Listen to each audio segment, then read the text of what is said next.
সীমান্তের ওপারে অতিবৃষ্টিতে সৃষ্ট পাহাড়ি ঢলে সিলেটের সব নদ নদীর পানি বৃদ্ধি পেয়েছে। এ বিষয়ে খবর জানতে এখন যাচ্ছি জৈন্তাপুরে। সেখানে আছেন স্টাফ করেসপন্ডেন্ট সজল ছত্রী।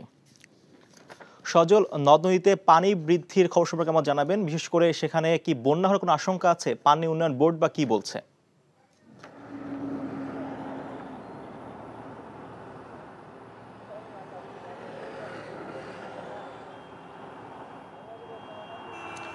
সাগর, আসলে পাহাড়ি ঢলের কারণে বন্যা হওয়া সিলেটে একদমই স্বাভাবিক ঘটনা, আকস্মিক ঘটনা। কিন্তু ২০২২ সাল থেকে আমরা যেটা দেখছি যে খুব দ্রুতই পানি বৃদ্ধি পায়, যার কারণে নিম্নাঞ্চলের মানুষ কিন্তু বেশ ভোগান্তিতে পড়ে। এবং এটিও তৈরি হয়েছে গতকাল রাত থেকে, আসলে দুপুর থেকেই পানি বাড়ছিল নদ নদীর পানি। এখন সবগুলো নদ নদীর পানি কিন্তু সিলেটের বিপদসীমার উপরে এবং নিম্নাঞ্চল প্লাবিত হয়ে ইতিমধ্যে ৪ উপজেলার প্রায় ১৯ ইউনিয়নের মানুষ কিছুটা পানিবন্দী আছে। যদিও আবহাওয়া অফিস বলছে যে যেহেতু সিলেট অঞ্চলে বৃষ্টিপাত এখন বন্ধ আছে, যে পানি নেমে যেতে পারে। কিন্তু উজানের ডোল যদি বন্ধ না হয়, কারণ ভারতের আসাম এবং মেঘালয় পাহাড়ের থেকে নেমে আসা পানির জন্য আসলে ফ্লাশ ফ্লাডের যে আক্রান্ত হয় সিলেট অঞ্চল, সেটি আক্রান্ত হচ্ছে। এবং তারা বলছেন যে চেরাপুঞ্জি এলাকায় এখনও, যদি এটা আনঅফিসিয়ালি জানাচ্ছেন, যে এখনও প্রচুর বৃষ্টিপাত হচ্ছে এবং আকাশ মেঘলা রয়েছে। সেখানে বৃষ্টিপাত না কমলে কিন্তু বন্যা পরিস্থিতি আরও খারাপ হতে পারে। এর মধ্যে জেলা প্রশাসন কিন্তু আশ্রয়কেন্দ্র খোলা শুরু করেছে। জৈন্তাপুর, গোয়াইনঘাট, কোম্পানিগঞ্জে কিন্তু এরই মধ্যে